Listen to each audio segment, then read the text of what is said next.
I was asked to talk about the European Union, and I'll try to focus mainly on what is happening inside of the EU in the context of the Ukrainian-Russian conflict, but most importantly, what is Russia doing inside of the EU? And the first question you have to ask is, what are the strategic short-term and long-term goals of Russia inside of the EU? And if I were Vladimir Putin, I think for me the short-term goals, which are being realized already, is A, selling a Russian narrative on the Ukrainian crisis. We talked about this just a moment ago. So showing a world that is not there, telling arguments that are fake arguments, artificial arguments, and that many Europeans believe because they want to believe in it. The second short-term goal would be for me, through this narrative, undermining EU solidarity. Because some countries, like Poland or the Baltic states, will not buy into that narrative. They will say, but this is exactly what we were told in 1939, in 1944, throughout the communist years. We've heard this propaganda. I mean, you are playing on the same playbook. But those countries who are not under communism, and unfortunately some of those, like Hungarians, who were, for the sake of peace or for historical reasons or for geographical proximity or the lack of proximity, buy into those arguments.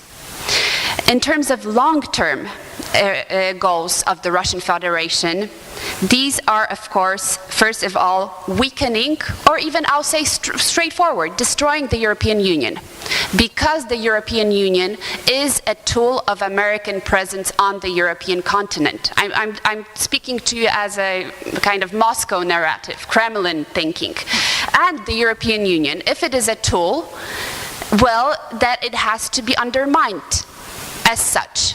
Having no EU will mean that the American influence on the continent and also in the direct neighborhood of the EU is negligent, basically. And finally, the long-term goal, if you take all these elements into account, is undermining the post-Cold War international security order. The moment you don't have the European Union, the moment you have a weakened presence of the United States in Europe, the moment that NATO falls apart, that's a completely different game. And you play then on completely different rules, often the rules you set by yourself. This is what Putin wants. Can he achieve that? That is the second question. I would say that he has a fair chance to do that. Why? Because he poses three threats that are based on exploiting the weaknesses of democracy. And these three threats that I see are critical to be addressed by us in the European Union is one, information warfare. The information warfare that is addressed, directed to particular nations, very often tailor-made, crafted, as we see in Germany, as we see in France, as we see in the United Kingdom, but even in Poland. Do not underestimate Putin. He is doing a very good job with the banderas and other elements of propaganda, even in countries who, by definition, should not be influenced by Russian propaganda.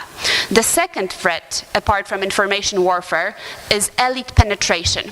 And when I talk about elite penetration, I talk about A, political penetration. We talked about the right-wing parties that are everything but for democracy. These are the Front National in France, these are Jobbik in Hungary, but also many others which are directly paid. And we not only have proof, they admit receiving money in forms of loans from Russia. What more do you need to understand that this is a Russian tool? But elite penetration is also business. Since 1991, and we need to acknowledge this as well, we have been making money on the oligarchization of Russia. big money, big time money. And it's not only London, it's not the city. It has been hundreds of thousands of EU companies who did not mind that the Russian elite was stealing from its citizens, who did not ask, where does this money come from in European banks? How is it possible in this billions of dollars, the same in Ukraine, that this money is being transferred to Cyprus, to other banks? We didn't care.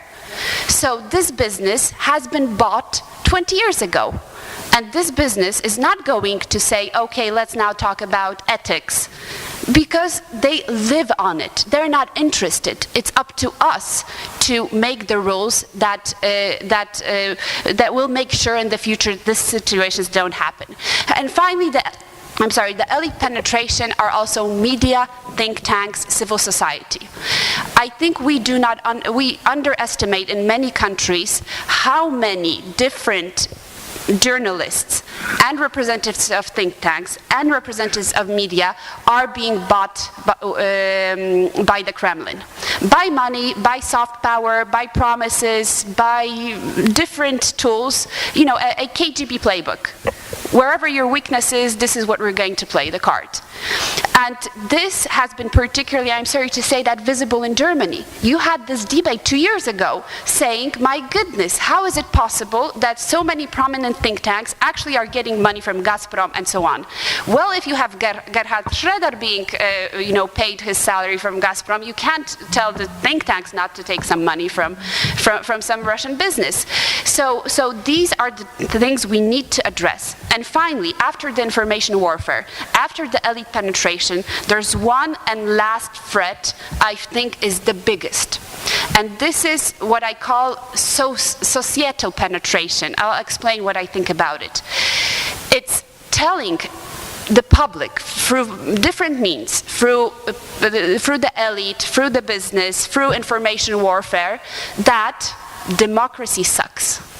That democracy, the EU, and American imperialism has not brought you jobs, has not brought you security, has not made your world less complex, but more complex.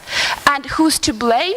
Well, of course, it's the EU and America. It's Brussels and the bureaucrats. It's George W. Bush and the war in Iraq, whatever. Just depending on the group, you will address the argument rightly. And what does that make of the EU? It brings a society that, in different countries, that starts to think, okay, so maybe this is not working. If it's not working, maybe we should look at the Chinese model, maybe we should look at something else, maybe it's not worth fighting for, maybe there is no fight. What kind of fight? In a pluralist world, maybe we should not fight for anything. So basically undermining any values. Relativism, we call it relativism moralny in Poland, which means nothing really matters. Nothing really matters. And the moment you get into this mood, a society that gets into this mood, that is the end of that society. And this is what Putin, out of all the many things he can use, has the biggest chances of obtaining.